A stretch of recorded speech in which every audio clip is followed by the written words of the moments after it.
What is up, guys? Marcellus Williams, aka TheSwolefessor, here to educate you on health, fitness, and social well-being. And today, guys, I want to give you 3 tips to make sure that your bulk is successful. Now, I want to give you guys these tips because I'm going to be starting a bulk once again in this upcoming week, as well as giving you guys just some details on what I'm going to be doing as far as like my training, my programming, everything like that, starting this upcoming week. But wanted to get back on track with more informative content for this week. So like I said, I'll be getting at you guys with a video over shoulders.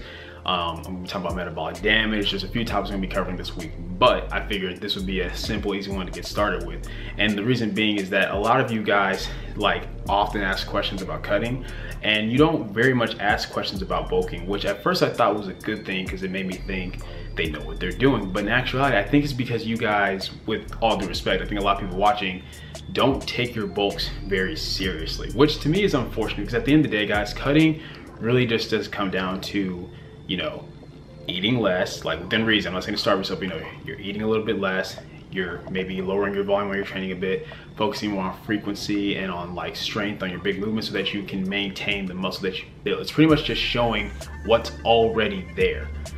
Whereas, so think about it this way, cutting is kind of like just removing a big sheet that's covering a project you've been working on. It's pretty simple, like when you put it like that, right? But bulking is when you're actually building everything that sheet is covering. So it's a lot more involved. There's a lot more that goes into it. Like I said, cutting is simply like just burning your fat to show it's there. But when you're bulking, you're trying to build tissue that wasn't there before. It's from a physiological standpoint a lot harder because it takes a whole lot more energy for your body to do that, to build muscle mass. And I think that the problem is that a lot of you guys just think about it like, which is crazy enough because I'm all about keeping it simple, but you guys almost oversimplify it. So here's the 3 tips. The first thing, guys, is to actually track when you're bulking. Now this kind of goes into like, you know, my video that I've done over lean bulking, which I have in the description down below. But basically a lot of people, when you guys bulk, you decide to just eat intuitively. And I just did a video over eating intuitively and, you know, versus counting calories and when it's okay to do one versus the other based on specific goals, blah, blah, blah. My point is a lot of you guys, like you just eat whatever you can that's in sight, right? And this usually leads to one of 2 problems. The first one being that for a lot of people, like for myself, for example, I know this would happen with me, you're not eating enough. You assume that you are because you're getting full and stuff like that, but you're not seeing like your weight change, you're not really seeing your body change, you're not putting on any real significant size or mass except for maybe a bit of water weight because maybe your carbs are a little bit higher.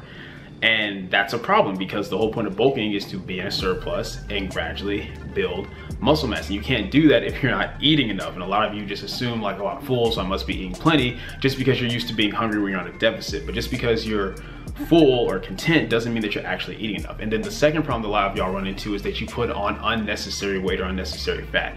You guys have to keep in mind that to a certain point, more calories can equal more potential energy for building muscle, but only to a certain point. You get to a point where more calories does not equal more muscle. It's just more energy that you're going to store as fat. And understand that you can only build muscle so fast, especially when you're keeping it natural. You can only build so much muscle at a certain rate. So to have the mindset of, I just want to get, you know, this amount of weight on the scale and I don't care, I'm trying to get to it as fast and quickly as possible, where you're going to put on a lot of water weight and fat, more so than muscle mass, more so when you take your time with it, take your time with your bulk. Make sure you're tracking your numbers to where you are in a surplus, but you want it to be a nice, steady surplus so that as you're getting stronger, getting your performance in the gym, you can see that you're actually putting on muscle mass and not just putting on a lot of unnecessary weight. And it can be hard to tell the difference because regardless if it's due to water weight, fat, or muscle, when you're heavier, you're going to feel stronger regardless.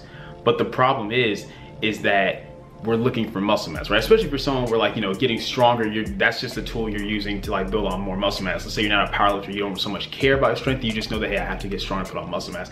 Well, you wanna make sure that you're tracking, just to make sure you're getting enough calories to be in a surplus, but not such a huge surplus to where you're putting on unnecessary weight. Because that's the thing, guys, that extra fat doesn't do anything for you. At the end of the day, like if you don't have to have it, why deal with it? So that's the first tip, is to just actually treat your bulks as seriously, if not more seriously, than you do your cuts. Make sure you're tracking everything. Try to track your calories, you know, even if you're not necessarily tracking like, you know, your carbs and fats, whatever. If you don't want to do that, like, you know, try to keep track of your protein intake and try to track your total calories to make sure that you're just in a good enough surplus, but you're not going overboard, or that you're not, you know, under to in a surplus at all. So that's tip number 1.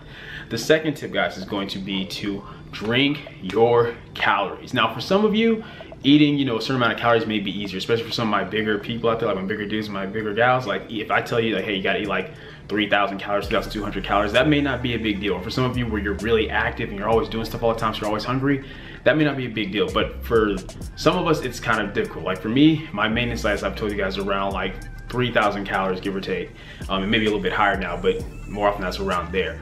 So when I start getting into a surplus and I start getting up like 3,500 calories, 4,000 calories, it can become very hard to eat that much food, especially if you're someone who's trying to avoid a bunch of like, you know, fast food and processed foods. Then like having a bunch of home cooked meal for 4,000 calories, depending on what type of appetite you have, can be hard. So drinking your calories is gonna help you a lot, whether it's like, you know, drinking juice, milk, smoothies, protein shakes. And my biggest thing that I try to recommend, guys, and everyone's different, but I try to recommend drink your calories first. Why? Well, because if you try to eat a bunch of solid foods first, you may be so full to where you don't want a smoothie, you don't want to drink anything else because like you're just full. But more often than not, if you start your day off drinking like, you know, smoothies, shakes, whatever, then that's not gonna satisfy you very long. So you're getting the calories in, but you're still gonna have your appetite so that you can eat your solid foods later and get to however many calories you need, whereas like 4,000, or like me, when I get the large Hulk from Smoothie King, for example, if I get a large, that's almost 2,000 calories. So that covers half my calories right there. If I can drink that,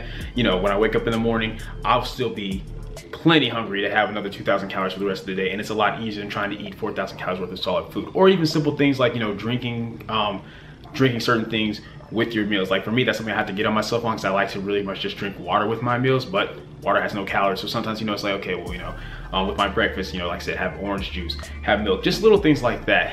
It's easier to get your calories in if it's a liquid. So that's a simple but very effective tip number 2. Don't try to just eat solid foods, and don't be afraid to have a fast food meal. That's okay. I'm not saying that all of your meals when you're bulking need to be fast food. That's where people end up going like way more over the surplus than necessary.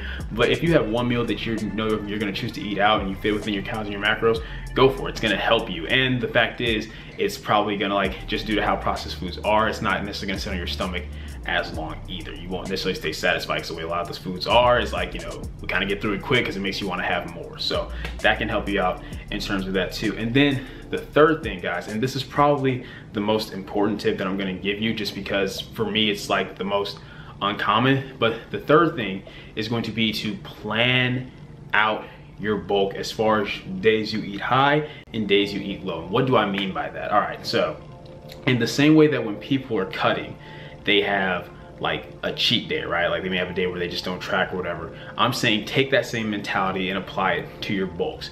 Be smart, learn your body. You're going to figure out very quickly that on certain days, based off what you're doing, maybe it's because you have a leg day that day, or it's a day where you work way more hours, or you're up on your feet a lot more. You're gonna have days where you're hungrier, and then you're gonna have days where you're not as hungry. So my advice to you all is take advantage of those days where you're hungrier. If you're, let's say if on average you're trying to hit 3,500 calories a day, if it's a day where you're hungrier and you know you're gonna be hungrier, go over that.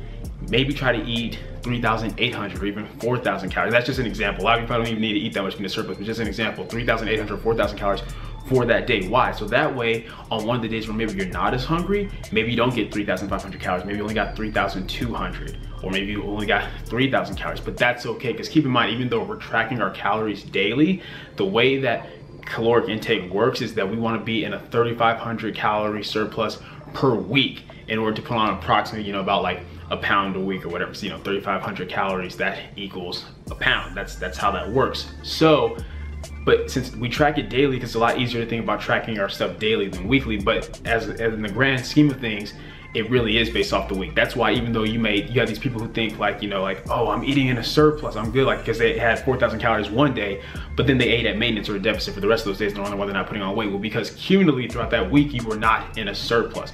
So plan that out. I personally know that if it's a day where I'm just feeling really hungry, I'm gonna eat a little bit more, just because I know there's gonna be some days coming up where I'm not as hungry. But that way it keeps me steady without feeling like you have to force feed yourself all the time. Because if you just focus on, okay, I gotta hit this number every single time, you're gonna wear yourself out. Then you're gonna have those days where you're not hungry and you can't force yourself, or you're gonna feel like you're gonna puke if you do. But if you have those days where you take advantage of the days you're hungrier, where you, hey, I've already hit my calories for the day, but I'm still hungry, well, go ahead, eat a little bit more. You're on a surplus, eat a little bit more, because it's gonna balance out for those days when you're not as hungry. And that's probably the best tip that I can give you guys.